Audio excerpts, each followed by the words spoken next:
Hello everyone, welcome to adventure journey. Merry Christmas to you all. എങ്ങനെയുണ്ട്? Breakfast ഒക്കെ കഴിച്ച് അടിപൊളിയായിട്ടിരിക്കുമായിരിക്കും അല്ലേ? അപ്പം നമ്മുടെ അഡ്വെഞ്ചർ ജേർണിയുടെ ലാസ്റ്റ് എപ്പിസോഡാണിത്. ഇന്ന് നമ്മൾ ഫാമിലി ഒരുമിച്ച് റിഫ്ലക്റ്റ് ചെയ്യുന്ന ദൈവവചന ഭാഗം ഇതാണ്. വിശുദ്ധ മത്തായിയുടെ സുവിശേഷം 2-ാം അധ്യായം 1 മുതൽ 12 വരെയുള്ള വാക്യങ്ങൾ. നമ്മൾ ഉണ്ണീശോയ്ക്ക് ഗിഫ്റ്റുമായിട്ട് വരുന്ന 3 പേരെ അവിടെ കാണുന്നുണ്ട്. നമ്മൾ ഇന്നൊരു ഗിഫ്റ്റിൻ്റെ കഥ തന്നെയാണ് കേൾക്കുന്നത്. ഒരു സ്ഥലത്ത് കുന്നിൻ മുകളിൽ അമ്പരചുംബിയായി നിൽക്കുന്നൊരു വലിയ ദേവാലയമുണ്ട്. ഉണ്ണീശോയുടെ നാമധേയത്തിലുള്ള ദേവാലയമാണ്. ആ ദേവാലയത്തിനൊരു പ്രത്യേകതയുണ്ട്. അവിടുത്തെ ഒരു പള്ളിമണിക്ക് ആണ് പ്രത്യേകത. അതായത് ആ ഉണ്ണീശോയ്ക്ക് ഏറ്റവും ഇഷ്ടപ്പെട്ട കാര്യങ്ങൾ നടക്കുന്ന സമയത്ത് ആ പള്ളിമണി താനേ അടിക്കും. അപ്പോൾ ക്രിസ്മസ് രാത്രിയിൽ എല്ലാവരും വളരെ എക്സൈറ്റഡ് ആണ്. കാരണം ക്രിസ്മസ് രാത്രിയിൽ ഉണ്ണീശോയ്ക്ക് ഏറ്റവും ഇഷ്ടപ്പെട്ട ഗിഫ്റ്റ് ആരുടെയാണോ ആ ഗിഫ്റ്റ് വരുമ്പോഴത്തേക്ക് പള്ളിമണി അടിക്കും. അപ്പോൾ എല്ലാവരും വളരെ ആകാംക്ഷയോടെയാണ് കുർബാനയ്ക്ക് വരുന്നത്. അങ്ങനെ 4 ചെറുപ്പക്കാരും വളരെ തിരക്കിട്ട് കുർബാനയ്ക്കായിട്ട് ഓടി വരുമ്പോൾ ഒരു വഴിവക്കിൽ ഒരു വൃദ്ധനായ മനുഷ്യൻ കിടക്കുന്നു.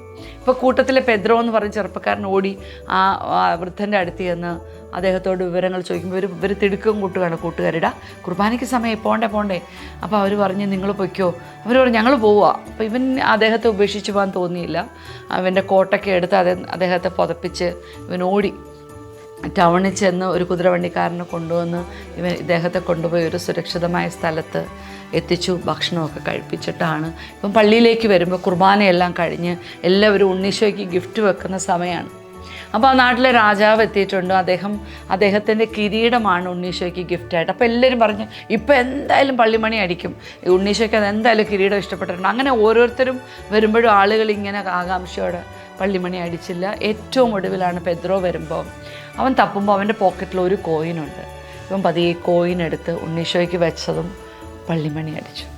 അവൻ വെച്ച കോയിനല്ല, പള്ളിയിലേക്ക് വരുന്ന വഴി അവൻ ചെയ്ത ആ നന്മ പ്രവൃത്തി ഉണ്ണീശോയ്ക്ക് ഏറ്റവും സന്തോഷമുള്ള ഗിഫ്റ്റായിട്ട് മാറി. യഥാർത്ഥത്തിൽ നമ്മൾ ഓരോരുത്തരും ഒരു ഗിഫ്റ്റല്ലേ? പിതാവായ ദൈവം അതാ പറയുന്നത്. നമ്മൾ ഓരോരുത്തരും ദൈവത്തിൻ്റെ മനോഹരമായ സമ്മാനമാണ്. അങ്ങനെയാണ് സമ്മാനമായിട്ടാണ് ഭൂമിയിലേക്ക് നമ്മളെ ഓരോരുത്തരെയും ദൈവം വിടുന്നത്. അപ്പോൾ നമ്മുടെ ഫാമിലിയിൽ എല്ലാവരും അപ്പനും അമ്മയും മക്കളും എല്ലാവരും ഓരോരോ ഗിഫ്റ്റാണ്. അങ്ങനെ ഞാനൊരു ഗിഫ്റ്റാണ്, എൻ്റെ കൂടെയുള്ള ഒരു ഗിഫ്റ്റാണ്. ആ ഒരു ആറ്റിറ്റ്യൂഡിൽ നമുക്ക് എല്ലാവരെയും സ്നേഹിക്കാനും സ്വീകരിക്കാനും പറ്റുവാണെങ്കിൽ അടിപൊളിയായിരിക്കും. ഇപ്പോൾ ക്രിസ്മസിൻ്റെ ഈ ഒരു സീസണിൽ തീരേണ്ടെന്നല്ല ഗിഫ്റ്റ് എന്ന് പറയുന്നത്. അപ്പം നമുക്ക് 2025 വൈകാതെ നമ്മുടെ ലൈഫിലേക്ക് എത്തും. നമുക്ക് ഈ ഒരു ചിന്തയിൽ അടുത്തൊരു വർഷം ജീവിക്കാനുള്ള ഗ്രേസിന് വേണ്ടി പ്രത്യേകം പ്രാർത്ഥിക്കാം. ഒരു ഗിഫ്റ്റായിട്ട് നമുക്ക് ഓരോരുത്തർക്ക് മാറാം. So God bless you all. Bye. കൂട്ടുകാരെ, ഇപ്പോൾ സ്ക്രീനിൽ കാണുന്ന ഈ വാട്സപ്പ് നമ്പറിലേക്കാണ് ക്രിസ്മസ് പോസ്റ്റേഴ്സ് അയക്കേണ്ടത്. അപ്പോൾ നിങ്ങളുടെ പോസ്റ്റേഴ്സ് ഈ നമ്പറിലേക്ക് അയയ്ക്കുക. വിജയികളെ പിന്നീട് കോൺടാക്റ്റ് ചെയ്യുന്നതായിരിക്കും.